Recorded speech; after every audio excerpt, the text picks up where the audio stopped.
है guys, how you all, कैसे हैं आप सब लोग। आज है डे 31। हम पढ़ने वाले हैं वोकैबुलरी का डेली डोज। इस 31 डे का मतलब है हमने 30 दिन लगातार वोकैबुलरी रोज़ पढ़ी है। और अगर आपने ध्यान से पढ़ी है तो आपको अच्छे से वर्ड्स भी याद हो गए होंगे और हो रहे होंगे। होता क्या है, वोकैबुलरी इतनी आसानी से याद नहीं होती, हमारा इंटरेस्ट कम होता है सिर्फ इसीलिए। पर मैं एक बात रोज कहता हूँ, exams are practical, students are emotional. हम इमोशनल लोग हैं, एग्ज़ाम इमोशनल नहीं होता। हम वो ना पढ़ें जो हमें अच्छा लगता है, या मैं भी वो नहीं पढ़ाता जो मुझे अच्छा लगता है। मैं वो पढ़ाता हूँ जो एग्ज़ाम में आता है, आप भी वो पढ़िए जो एग्ज़ाम में आता है। वोकैबुलरी को छोड़ना एक बहुत बड़ी बेवकूफ़ी है।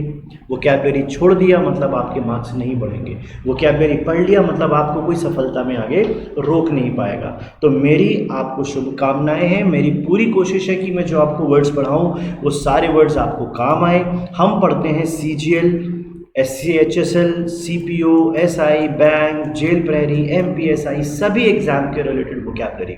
और इसमें तो मैं अब मैं वैरायटी इसलिए लेकर आने लगा हूँ क्योंकि CPO SI की वैकेंसीज भी आपके सामने हैं, और CHSL के भी एग्ज़ाम होने वाले हैं। जेल प्रहरी का एग्ज़ाम भी जल्दी ही आ जाएगा।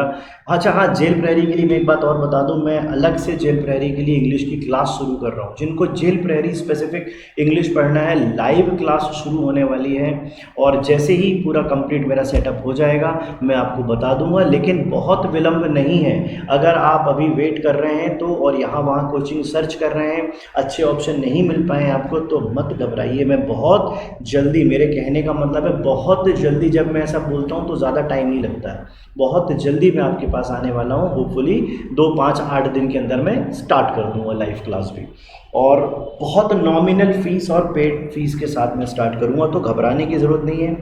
जब ऑफलाइन होगा तब होगा। अब तो हम ऑनलाइन पे आ ही गए हैं, और अब पूरी कोशिश और पूरी ताकत के साथ आएंगे। तो चिंता की कोई बात नहीं है, हर एक चीज़ मैं आपके साथ बेस्ट करूँगा। अब हम स्टार्ट करेंगे आज की वोकैबुलरी। मैंने बहुत सारी बातें आपको बोल दी हैं। आप भी सोच रहे होंगे सर कब स्टार्ट करेंगे, तो बस अब हम स्टार्ट करने वाले हैं। देखिए,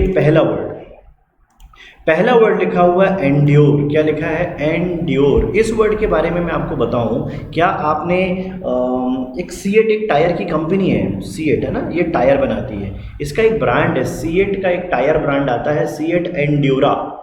अगर आपने नाम सुना, अब इस एंड्योर में ही उसने क्या कर दिया, एंड्योरा कर दिया। या कुछ लोग वो बॉडी बिल्डिंग करते हैं ना, तो उनके लिए एक प्रोटीन पाउडर भी आता है, एंड्योरा मास, बॉडी में मास बढ़ाने के लिए, ठीक है, तो उसका भी नाम एंड्योर है। तो ये टायर की कंपनी ने एंड्योरा नाम रखा, या बॉडी बनाने वाले एंड्योरा मास खाते हैं। ये क्या बताना चाह रहे हैं इसमें? ये वर्ड क्या दिखाता है? ये दिखाता है कि जब वो टायर किसी भी रफ टेरेन पे चलेगा तो खराब नहीं होगा, उसकी सहन करने की क्षमताएं बहुत होंगी। तो एंड्योरेंस पावर को कहते हैं आपकी सहन शक्ति। और इसका जो सिनोनिम होता है वो होता है कंटिन्यू। क्यों कंटिन्यू? लगातार किसी काम को करना, बिना रुके करना, उसे कहते हैं आपकी सहन शक्ति अच्छी होगी ना। लास्ट, ये लास्ट का मतलब अंतिम नहीं है। जैसे long lasting, ever lasting, it lasts long, इसका मतलब होता है, तीनों का मतलब, जो खत्म ना होता हो। ये लास्ट का मतलब अंतिम नहीं है, पर इस लास्ट का मतलब जो खत्म ना हो। अबाइड बाय मतलब किसी चीज़ के साथ रहना। जैसे ये पेड़ की जो टहनी होती है ना, उसके साथ ये जो पत्ता है, ये अबाइड है। अगर यहाँ से ये पत्ता टूट जाए तो ये गिर जाएगा। अबाइड रहना पड़ेगा, कुछ भी हो जाए वो यहाँ से अगर टूटना नहीं चाहिए, उसको टूटा और वो गया, ये सूख जाएगा, ख़त्म हो जाएगा, लाइफ ख़त्म। तो you have to abide by. और एक और ख़ास बात, जब भी आप ये अबाइड वर्ड पढ़ेंगे, अबाइड का मतलब ही होता है जिसे अवॉइड ना किया जा सके। याद कर लीजिए, अबाइड का मतलब होता है जिसे अवॉइड, VOID ना किया जा सके। और हमेशा अबाइड के साथ जो प्रीपोजिशन होती है वो होती है by. Abide by the law, abide by the law. जैसे पुलिस ने किसी को पकड़ लिया, फिर कोर्ट में पेश कर दिया, अब उसको पुलिस जज ने कहा आपको ये करना पड़ेगा, अगर आप ये काम नहीं करेंगे तो 6 महीने की सज़ा। तो अबाइड बाय द लॉ, अब उसको ये बंदे को बात माननी ही पड़ेगी। सस्टेनेंस, आपका सस्टेनेबिलिटी कितनी है, कितना धैर्य के साथ किसी काम को करते हैं और लगातार करते हैं, तो उसे सस्टेनेंस कहते हैं। अब इसका एंटोनिम देख लीजिए, एंटोनिम होता फेड, जो थोड़े समय तो अच्छा रहे लेकिन धीरे धीरे डिमिनिश हो जाए तो हम उसको फेड या शॉर्ट लिस्ट भी कर सकते हैं। शॉर्ट लिस्ट का मतलब भी होता है जल्दी खत्म हो जाएगा, शॉर्ट लिस्ट हो गई, चीज़ खत्म। आ गई बात समझ में? चलिए तो नेक्स्ट वर्ड लेते हैं, ये वर्ड आपको अच्छे से समझ में आ गए हैं, तो let's move on to the next word. The next word is encourage. Word क्या है? एनकरेज। करेज से निकला एनकरेज, करेज को बढ़ा देंगे तो एनकरेज होगा। साहस तो है किसी व्यक्ति में, मान लेते हैं भाई किसी में दिमाग अच्छा है, वो पढ़ना चाहता है, तो मैंने उसको एनकरेज किया, मैंने कहा तुम में क्षमताएं हैं, मैं थोड़ा सा और कुछ करूँगा, वो बंदा पढ़ने लगेगा। तो एनकरेज का मतलब होता है किसी को प्रोत्साहित करना कि भाई तुम ये काम कर सकते हो। इंस्पायर करना, इंस्पिरेशन, इंस्पायर, प्रोत्साहन। एनिमेट, एनिमेट भी एक्शन लेने को दिखाता है। जब भी आप एनिमेशन मूवी देखते हो, एनिमे, व्हाट इज एनिमे और एनिमेट? देखो लाइफ है तो एनिमेशन है, जब इंसान की डेथ हो जाती है तो एनिमेट थोड़ी ना होता है। एनिमेशन का मतलब ये जो एक्शन में हो, और एक्शन तब होगा जब उसके अंदर कुछ इच्छाएं होंगी। कोई इंसान तब काम करता है जब उसके अंदर इच्छा होती है, उसकी स्ट्रेंथ होती है, ठीक है। तो प्रोत्साहन इसका हिंदी मीनिंग है। एनकरेज का उल्टा, देखो करेज तो इसमें भी है, लेकिन एन ना होकर क्या होगा, ये डिसकरेज हो गया। तो जब आप किसी को डिसकरेज करते हो तो उसका साहस को, प्रोत्साहन को आप हतोत्साहित कर देते हो। अनसपोर्टिव, सपोर्ट ना करना किसी का, ये इसके सिनोनिम और एंटोनिम है। समझ में आ गया? अच्छे से आ गया होगा। तो उसको देखो याद करना कठिन नहीं है, उसको बार बार देखने से वो चीज़ अपने आप याद हो जाती है। हम भूल जाते हैं, कई बार स्टूडेंट कहते हैं सर मैं भूल जाता हूँ, क्या मेरी याद नहीं होती, क्या करूँ? भूलना एक स्वाभाविक प्रक्रिया है, हमारा जन्म ही किसी चीज़ को, हमारा दिमाग है, कोई पेन ड्राइव थोड़ी ना है कि याद हो गया भर गया, ऐसा नहीं होगा। वो बार बार देखो, बार बार देखो, बार बार सुनो, बार बार पढ़ो, याद हो जाएगा। वो हमारा माइंड ही ऐसा है, इसीलिए, ठीक है, घबराइए मत। अब देखिए इमर्ज। इमर्ज का मतलब जो होता है, जैसे कोई चीज़ पानी में है और नीचे पानी के है तो उसको बोलते हैं सबमर्ज। एक पंप आता है वाटर का जो कूलर में लगा होता है, उसको बोलते हैं सबमर्सिबल पंप, तो वो पानी के अंदर होता है ना, इसलिए सबमर्ज। और इमर्ज, इमर्ज मतलब जो नीचे से ऊपर आ जाए, ये परेशानियों से ऊपर निकल आए, तो उसे कहते हैं इमर्ज करना। या कई बार समस्याएं इमर्ज हो रही हैं तो ऐसा भी कह देते हैं। इशू यानी प्रकट होना, अपीयर हम जानते हैं, अराइज हमें पता है जागृत होना, राइज से बना, राइज, अराइज, वेक, अवेक, है ना, तो राइज से बना, जागृत होना, उठना। कम फोर्थ यानी सामने आना, फोर्थ का तो मतलब ही होता है सामने। फोर्थ वर्ड मतलब जब भी होगा, ब्रिंग फोर्थ, कम फोर्थ, फोर्थ मतलब सामने, कम फोर्थ यानी सामने प्रकट हो जाना। और इसका जो एंटेनिम होता है, जब कोई चीज़ दिख रही है तो प्रकट है। और डिसअपियर, अपीयर का उल्टा, देखो इमर्ज का उल्टा, तो अपीयर जो ना हो वो डिसअपियर हो जाएगा। आ गया समझ में अच्छे से? चलिए वेरी गुड, आई थिंक समझ में आ गया होगा। चलिए नेक्स्ट वर्ड पे चलते हैं। Next word is effort. Effort word तो आप जानते हो, आपके लिए नया नहीं होगा। एफर्ट मतलब होता है प्रयास करना। हम एफर्ट कर रहे हैं ना आज, मेरे लिए भी, जो मैं थोड़ा अभी आपको पढ़ाना लाइव जैसा पढ़ाने की कोशिश कर रहा हूँ, मैं अभी इसमें बहुत ज़्यादा यूज़र फ्रेंडली नहीं हूँ, थोड़ा मुझे भी दिक्कत होती है, लेकिन I am putting my efforts, मैं अपने एफर्ट्स लगा रहा हूँ। आप वोकैबुलरी देख रहे हो सकता है आपके लिए वर्ड थोड़े से कठिन होते हो, या नहीं सुनते हो, नहीं याद होते हैं, पर आप भी तो याद करने का एफर्ट लगा रहे हो। तो एफर्ट करना मतलब प्रयास करना, अटेम्प्ट करना, ट्रायल या वेंचर। वेंचर का मतलब ये होता है जो एक प्रकार से वेंचर वर्ड क्या दिखाता है, इसमें आप पहले एडी और जोड़ दो, मतलब ADVENTURE हो गया। अब वेंचर के पहले आपने ऐड कर दिया तो एडवेंचर हो गया, जो क्या दिखाता है, एडवेंचर, रोमांच। तो रोमांच कौन, जब कोई कहीं जाएगा ही नहीं तो रोमांच कहाँ से होगा? तो एडवेंचरस वही होता है जिसमें वेंचर होता है, जो प्रयास करता है, ठीक है। और इसका जो एंटेनिम होता है वो होता है आइडल। IDL, आइडल मतलब होता है जो यूं ही बैठा है, जो कोई काम नहीं कर रहा। Why are you sitting idle, आप आइडल क्यों बैठे हो, कुछ कर क्यों नहीं रहे हो? या डिस्ट्रक्शन यानी बर्बाद कर देना, प्रयास को बर्बाद कर देना भी इसका एंटेनिम है। Got the idea? चलिए समझ में आया, बन गया होगा। अच्छा, आप लोग मुझे कमेंट ज़रूर करके बताया करें, मुझे अच्छा लगता है कि भाई आपने कमेंट किए हैं। चलिए नेक्स्ट वर्ड लेते हैं, एक्सटेसी। ओके, अच्छा वर्ड है ये, एक्सटेसी। एक्सटेसी क्या होता है? ये जो नशे वगैरह होता है ना, कुछ लोग करते हैं, वो फिर जैसे भांग पी ली किसी ने या अफीम खा ली किसी ने, तो वो खाने के बाद ना एक इंसान, मैंने कल एक वर्ड पढ़ाया था ट्रांस, वो एक ट्रांस में चला जाता है, उसकी एक अलग अलौकिक दुनिया होती है। तो एक्सटेसी भी वही है। एक्सटेसी में जो लोग रहते हैं ना, उनका अपना ही एक अलग अलग सोच होती है, वो उसमें ही रहते हैं और वो हमेशा खुश रहते हैं, उसे कहते हैं एक्सटेसी है, जॉय। खुश, ब्लिसफुल, हैप्पी, रैप्चर, रैप्चर मतलब भी खुश रहने वाला, और एंथुसियाज्म यानी जोश, परम आनंद की स्थिति।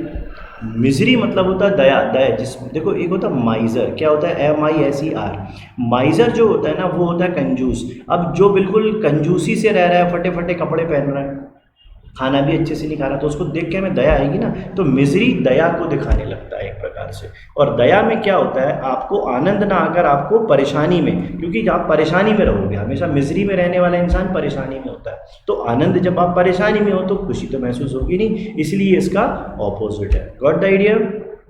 चलिए नेक्स्ट वर्ड चलते हैं, अर्नेस्ट। ओके, अर्नेस्ट इंसान जो होता है ना वो किसी भी चीज़ को, मान लेते हैं अर्न करना, अर्न यानी कमाना। अब अगर आपको पैसे कमाने हैं अपने नेस्ट को पालने के लिए, नेस्ट होता है घोंसला जिसका आपकी फैमिली है, मान लेते हैं फैमिली है, घर में सदस्य हैं, तो लाइबिलिटी तो होगी आपके ऊपर, लाइबिलिटी है तो आपको पैसे तो कमाने पड़ेंगे ना। तो अर्नेस्ट बनना पड़ेगा, पैसे हंसी मजाक में तो नहीं कमाए जा सकते, इसलिए आपको क्या करना पड़ेगा, उस वक्त अर्नेस्ट होना पड़ेगा। You have to be very much serious, you have to be solemn, मेहनत, अकेले मेहनत की जाती है, सोलमन। और फर्वेंट यानी उत्साह करते हुए किसी चीज़ को करना बेसिकली। तो if you are fervent you are serious and fervent. और इसका मीनिंग क्या होता है, गंभीर, और एंटोनिम क्या होता है, फ्रिवलस। फ्रिवलस जो होता है ना वो गंभीर नहीं होता, कुछ भी काम कैसे भी कर लेता है, या फ्रिवलस इंसान मतलब जिसके अंदर एक फीलिंग नहीं होती, वो गंभीर नहीं हो सकता। थोड़े दिन तो ये करेगा फिर बोलेगा अरे छोड़ो हटाओ मुझे क्या करना। तो ऐसे लोग फ्रिवलस होते, सिली, मैड, पागल, बेवकूफ़ भी कहे जा सकते हैं। और एक इसका मीनिंग होता है अपैथेटिक। यहाँ पे पैथी वर्ड आया, मैंने कल भी बताया था, PATHY, पैथी का मतलब होता है फीलिंग। अब जिसमें ए लगा दिया तो अपैथी हो गया, और अपैथेटिक या अपैथी मतलब होता है फीलिंग लेस, जिसमें फीलिंग ना हो, अपैथेटिक इसी का फॉर्म है। तो गंभीर के बाद इसमें फीलिंग ही नहीं होगी, जिसमें फीलिंग ही नहीं तो वो गंभीर क्या, इसलिए इसका मीनिंग ये है। आई थिंक समझ में आ गया होगा। आइए नेक्स्ट वर्ड पे चलते हैं। Next word is fraud. Okay, इंसान होते हैं कुछ लोग फ्रॉड। तो फ्रॉड करने वाला तो आपको पता है, धोखाधड़ी करने वाला फ्रॉड पर्सन होता है। डिसीट यानी धोखा, वर्ड याद रखिए सारे वर्ड आते हैं। ट्रीजन यानी धोखा, देशद्रोह को ट्रीजन कहा जा सकता है। और चीट यानी धोखा, और ट्रिक करना, जैसे मैजिकल ट्रिक्स, मैजिक करना, जादू करना, हाथ की सफाई। एक्चुअली में तो कोई ऐसे टोपी में से पैसे निकलते नहीं है, खरगोश होता नहीं है, वो कुछ मैजिक उनकी ट्रिक्स होती हैं जिस वजह से वो काम होता है ना। तो ट्रिक मतलब भी एक धोखा है। चीट, ट्रीजन ये देशद्रोह के लिए यूज़ होता है। और डिसीटफुल पर्सन है, नॉर्मल धोखे के लिए यूज़ करते हैं। फ्रॉड, बैंक में फ्रॉड होता है तो फ्रॉड एक चीटिंग के सेंस में यूज़ किया जाता है। इसका एंटोनिम होता है अलर्ट, जब वो फ्रॉड करे तो आप अलर्ट हो या रियल हो। रियलिटी में रहने वाला भी, रियल बातों को समझने वाला भी फ्रॉड नहीं करेगा, इसलिए इसको याद कर लीजिए। चलिए नेक्स्ट वर्ड लेते हैं। इंपॉर्टेंट हैं ये वर्ड्स, बस क्या होता है हमें याद होने चाहिए। Now move on to the next word, that is called fortitude. ये कहाँ देखो, फोर्टिट्यूड वर्ड FORT, फोर्टे से निकला, जिसका फोर्ट के जैसा एटीट्यूड हो। फोर्ट होता है किला। किले की खास बात क्या होती है, जो राजा होता था वो किला बनाता था, उसकी जो दीवारें होती थी वो हमेशा मजबूत बनाता था, ताकि जो दुश्मन सैनिक है ना हमला करे तो वो तोड़ ना पाए। तो ये जो फोर्ट होता है ये मजबूती को दिखाता है। तो जो इंसान फोर्टिट्यूड होगा उसमें फोर्ट के जैसा एटीट्यूड होगा, वो बन जाएगा साहसी। तो इसका सिनोनिम आप देखो, करेज, एंड्योरेंस हमने अभी पढ़ा, और हीरो तो हम जानते हैं हमारे फिल्मों के हीरो सबसे ज़्यादा साहसी होते हैं, हीरोइन को वही बचाते हैं ना, तो हीरोइज्म उसी का फॉर्म है। Now the antonym of the word is fear यानी डरपोक, और कावर्डाइज होता है कावर्ड। कावर्ड होता है जो कायरता दिखाए, कावर्ड, कायर एक ही जैसा वर्ड है। या काऊ, COW, देखो स्टार्टिंग में वर्ड लिखा है काऊ। काऊ मतलब क्या होता है, गाय। तो गाय के जैसा सीधा इंसान, अब जिसमें साहस है, सीधा साधा, जो किसी से पंगे नहीं लेगा, किसी से लड़ाई नहीं करेगा, उसको बोला जाएगा। आई थिंक समझ में आ गया होगा। आइए नेक्स्ट चलते हैं, नेक्स्ट वर्ड पर। 1 सेकेंड। ओके, एनरेज, ये वर्ड यहीं से सीखा जा सकता है। इसमें वर्ड आता है रेज। ये रेज का मतलब होता है क्रोधित या गुस्सा। अब रेज को आपने और एन कर दिया, एन जहाँ लगता है ना तो वो और चीज़ों को इम्प्रूव कर देगा, तो एन रेज यानी बढ़ जाएगा गुस्सा। एनरेजिंग मतलब होता है अत्यधिक गुस्से में होना। इन फ्यूरी, आपने फास्ट एंड फ्यूरियस मूवी देखी होगी ना, तो फ्यूरिएट फ्यूरी को दिखाता है, एंगर गुस्से को दिखाता है। कॉमन वर्ड है एनरेज, इन्फ्यूरिएट, एंगर, तीनों वर्ड कॉमन है। और इसका जो एंटेनिम होता है वो होता है प्लेकेट, प्लेसेट या प्लेकेट, इसका मतलब होता है शांत। एक मूवी थी लेक प्लेसिड, अगर आपने देखी हो, एक बड़ा सा मगरमच्छ होता है उसमें, तो प्लेसिड उसी का फॉर्म है, PLACID, प्लेसिड या पीसफुल। प्लीज़, आप इसको पीसफुल भी में भी ले सकते हो, ये भी आंसर इसका मिल जाएगा। आई बात समझ में? आई थिंक ये वर्ड आपको अच्छे से समझ में आ गए हैं। आइए नेक्स्ट वर्ड लेते हैं। अब नेक्स्ट वर्ड नहीं है, ये हमारे आंसर हैं कल के जो मैंने आपको दिए थे। So the answer of the word day 30 का आंसर था, क्वेश्चन था गार्निश। गार्निश मतलब होता बहुत सुंदर या अच्छा या प्यारा, है ना, गार्निश करते हैं ना, तो एडॉर्न इसका मीनिंग है, आंसर है 4।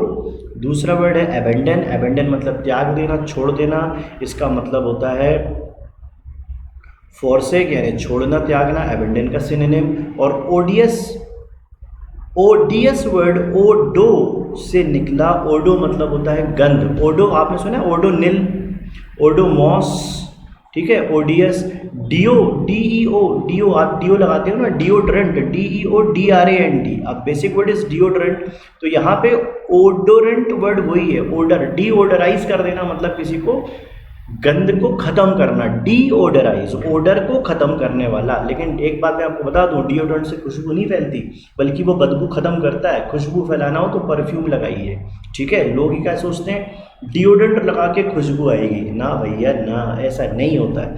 परफ्यूम लगाइए, खुशबू फैलाना हो, डिओड्रेंट बदबू खत्म करता है। चलिए, तो अब हम इसका मीनिंग देख लेते हैं। ओडियस वो होता है जिससे सड़न हो, बदबू आए, तो वो रॉटन होता है इसका सिनोनिम। तो थर्ड का आंसर हो गया 2। ये थे हमारे सारे आज के आंसर्स। और अब देख लीजिए, आपको मैं आज के क्वेश्चन दे देता हूँ, तो उसको सॉल्व करके मुझे बताइएगा। ये ऑपोजिट वर्ड है, मैं आपको बता दूं, सिनोनिम नहीं है, गच्चा मत खा जाना, एग्जाम में पढ़ना बहुत ज़रूरी होता है। ये सारे वर्ड अच्छे से देख लीजिए और मुझे कल सुबह बताइएगा मेरे नए वीडियो में। तब तक के लिए हम फिर मिलेंगे एक नए वीडियो में। और हाँ, जल्दी ही मेरे जेल प्रहरी के लिए इंग्लिश की क्लास शुरू हो रही है। टेस्ट सीरीज़ हम लॉन्च कर रहे हैं इंग्लिश और हिंदी की, जो इसी वीक लॉन्च होने वाली है। जो भी स्टूडेंट एडमिशन लेने चाहते हैं वो मेरा नंबर नोट कर सकते हैं और मैं उन्हें काफ़ी सारी उसमें सारी इन्फॉर्मेशन दे दूंगा। माइडस एकेडमी एक ऐप है हमारा, MIDAS, Midas education, CATION, Midas education का ऐप है। आपको ऐप डाउनलोड करना पड़ेगा। जो भी आपकी फ़ीस होगी, फ़ीस आपको मैं एक नंबर दे देता हूँ, 7692846703। इस नंबर पे आपको फ़ीस पे करनी है और आपके ऐप में आपका नाम रजिस्टर हो जाएगा। उसके बाद आपको एक ऑनलाइन टेस्ट पेपर मिलेगा और अगर आप उस टेस्ट पेपर के वीडियो चाहोगे तो वीडियो वाले टेस्ट की थोड़ी सी कॉस्ट 100 रुपीज़ ज़्यादा है, वो मैं इन्फॉर्मेशन आपको पूरी प्रोवाइड कर दूंगा, आप ले सकते हैं। 25 क्वेश्चन है, मात्र 499 और 599 में है वैसे तो, लेकिन आप उसको परचेज़ करिए क्योंकि बड़े एक्सक्लूसिव क्वेश्चन पेपर मैंने और सत्यम सर ने बनाए हैं। सत्यम सर को आप अच्छे से जानते हैं, वो हिंदी के बहुत ही, मैं बोलूँ, घातक टीचर है। मैं इंग्लिश पढ़ाने की कोशिश कर रहा हूँ, अच्छी कोशिश करता हूँ कि मैं अच्छे से अच्छी चीज़ें पढ़ाऊँ, बट मैंने बड़े एक्सक्लूसिव पेपर बनाए हैं जो 100% आपको सपोर्ट कर जाएंगे MPSI में। इनफैक्ट जेल प्रहरी में भी करेंगे। मैं जेल प्रहरी के लिए अलग से पेपर भी बना रहा हूँ वैसे तो, ठीक है। तो चलिए, हम मिलेंगे एक नए वीडियो में कल फिर। तब तक के लिए टाटा बाय बाय, और पढ़ते रहिए, मस्ती करते रहिए, खुश रहिए और बाय बाय।